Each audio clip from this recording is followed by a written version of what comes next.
The Shark Deck.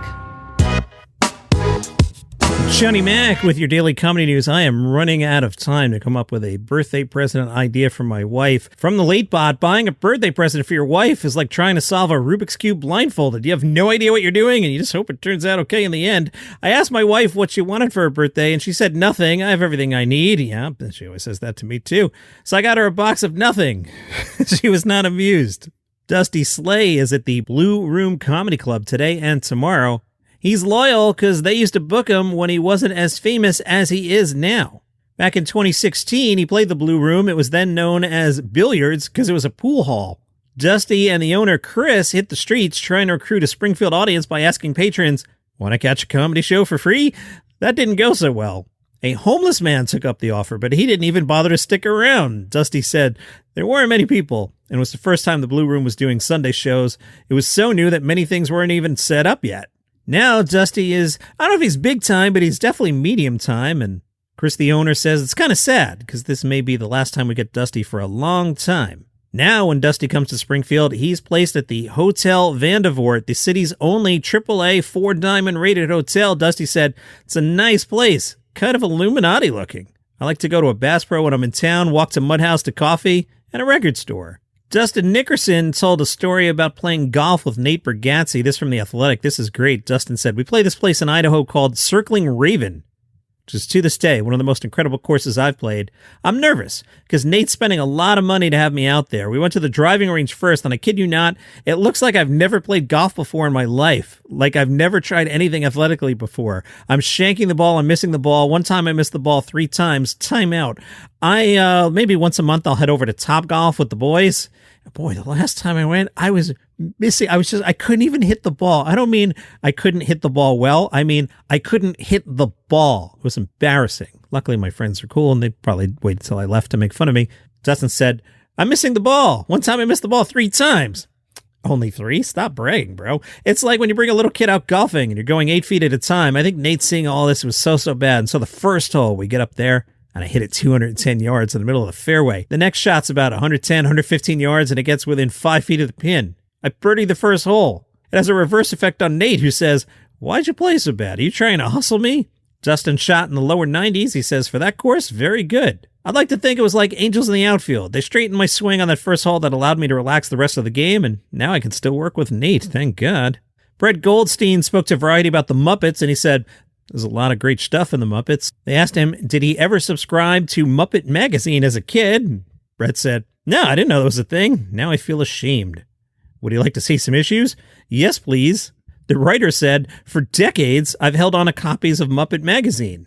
It was a monthly magazine that really existed and featured Kermit as editor-in-chief."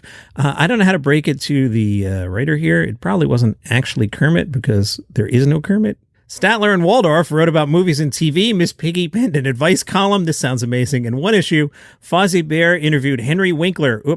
Google time. Google. Fozzie Bear, Henry Winkler. Please come up.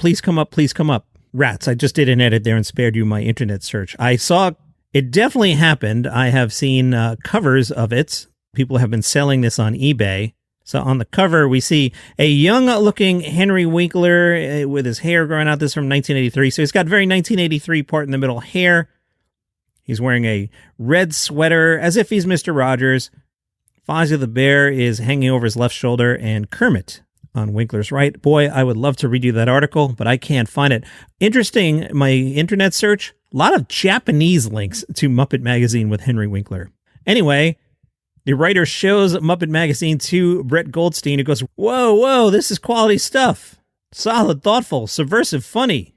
This is why you're here. The Muppets brought us together. Goldstein says he would love to do something more with the Muppets, and Jason Segel wants to see him do that. I got to try and connect with Hari Kondabolu. He talks about Queens a lot, and from the parts of Queens he talks about, I suspect he probably grew up right around where in Queens that I grew up, although Hari is younger. How old is Hari? He's 40, so I am 13 years older than him. We might have lived in the neighborhood at the same time. Yeah, Hari Kondabolu grew up in Jackson Heights, Floral Park, and then Jamaica. I'm from Jackson Heights. There's probably a 20-year-old version of me walking past Hari when he was a little kid. Yeah, here I see on Instagram. a reunion in Jackson Heights, Queens. Oh, I got to get this guy on. All right, I got to reach out to him for sure. Yahoo asked him, Hari, how do you think growing up in New York City has informed your comedy? And he says, I see the way people talk about what they fear the country's going to become with multiple languages and a mix of different races. All they're describing is where I grew up. That's what Queens, New York is. That's what New York City is. It's every language, every culture, every mix of human being. So it's frustrating because it's like you like to visit, but you don't like to stay. That's what I'm hearing. You like to come here and look, but you don't want to live in it. It's such a beautiful place to grow up. It's not to say it's perfect and there isn't racism or homophobia or all the stuff that comes with any place, but everyone's represented here and present in a way that you don't get in other parts of the world. I feel really privileged, and I feel like it colored my view. Hari, how does the comedy scene in New York compare to L.A.? And he says, I think New York is a stand-up city. There's so many shows in New York, and there's a tradition of it. Not to say there aren't great comics who come out of L.A., and the L.A. scene isn't a healthy one, but I feel like New York, you get your butt kicked there, and you become a better comic. And I don't know if that's the same for L.A. I know with New York, you go through fire, you become tougher, you become sharper. I think you see where the bar is. When you're on the road, having started in New York, the road feels so much easier because you've been through one of the hardest places to play. L.A. has a great scene. Largo's incredible. UCB tradition, obviously there's a great alt scene there. It really has a great history, and there have been great comics that have come out. But you'll see more comics in LA who clearly just want to be on TV and do acting work, and they build the material for the purpose of that, which, look, that's a way to do it, but New York is New York. I'll jump in. Yeah, I always felt like the New York City comedians, if they were a band, they're like the Rolling Stones. I get the Rolling Stones are British, so the analogy's a little flawed. But like, the Rolling Stones. We're a gritty rock band. We got a great drummer. Our guitarist is smoking a cigarette, and our singer, I don't know what his deal is, but boy, he's really talented. Whereas the LA comedy scene, I always felt like is Devo. Really good, really entertaining, just not doing what the Rolling Stones are doing. Did I explain that well? No, you didn't, John. Hari, do you have a favorite city or venue to perform in? He says it's either Seattle or Oakland. I recorded my first album in Oakland. It feels like Oakland audiences are as smart as San Francisco audiences, except they're more expressive. It isn't just like, I get the joke. It's like, I feel the joke. It has resonated with me on more than just one level, and I'm going to let you hear it. And that's incredible. I started in Seattle, so I always have a loyalty to that city, and the Neptune Theater is one of my favorite places to play, a beautiful theater where I recorded my first Netflix special, and that is, without a doubt, one of my favorite venues.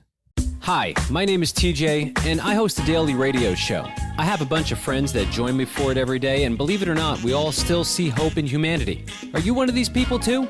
We want to hang out with you. Just search for The TJ Show on your favorite podcasting platform, or join us at thetjshow.com. We would love to have you being hopeful about humanity with us. Here's a quick sample of what the show sounds like. Hey, welcome to The TJ. As you can tell, you need to hear more of it. Search for The TJ Show, and we can't wait to meet you. If you enjoy what I do here, you can go to buymeacoffee.com/dailycomedynews. I don't know if you can tell, my voice is giving out. Why? I recorded Friday, Saturday, and Sunday back to back to back. And usually when I get around to the third one, my voice gives out. So I need a drink, and I don't have a coffee, even though Kara Wood and Becky bought me 6 coffees this week. You'd think I'd bring one down to the studio. No, but I have this bottle of water here. I'm going to take a sip. That hit the spot. Buymeacoffee.com/dailycomedynews. Rich Schneider wrote about Richard Belzer for Vulture and said, Richard was admired and respected by so many of us, a true comics comic, but that crown can be crushing. Outrage wasn't the marketing tool and brand it has become today, but it made Richard a legend while he was still in his 30s and broke. I heard where he grew tired of watching lesser comics swim like dolphins while he was fighting the undertow. Whatever the reason, the Bells made a strategic shift in his 1986 HBO special Richard Belzer in Concert, and he decided to play nice. His crowd work was easygoing, even friendly. He showed vulnerability and a need to connect with material about his abusive childhood and a violent encounter with an idiotic Hulk Hogan. Richard still wore the tinted glasses for the crowd work, but they came off for the rest of the performance. He even dropped his standard black suit, white shirt, and tie for a sweater. And from Forbes, the premise, phone-free policies like Dave Chappelle's open the door for better comedy. Yeah? Noam Dworman, he owns the Comedy Cellar and says his club's no cell phone policy was implemented about a year and a half before COVID. He said Chappelle started doing it, and I had a feeling it was going to become an industry standard, and I tried to get ahead of it, but it didn't become an industry standard. Thank goodness. He says many comics wish it had. If you go to the Cellar, you're given a padded envelope for your phone and smartwatch. Devices are sealed in the envelopes. Customers keep them in their possession during the shows. It may be a nuisance, but it hasn't hurt business. Noam says, we don't get complaints about it. I don't think they love it, but they're aware of it before they get there. Very few people are surprised by it. Judy Gold tells a story about being on stage at the Fat Black Pussycat. About 10 minutes, 12 minutes in, I'm thinking, wow, what a great audience. Everyone's so engaged. And I looked around and realized, oh, it's because they don't have phones. And I almost started crying because it was like the old days where the audience was a unit, where everybody was there for the same reason. They came there to laugh. And that is your comedy news for today. Follow the show for free on Apple Podcasts, Spotify, YouTube, wherever you get your shows. See you here tomorrow. Who doesn't like vacations? Do you need some inspiration for your next road trip?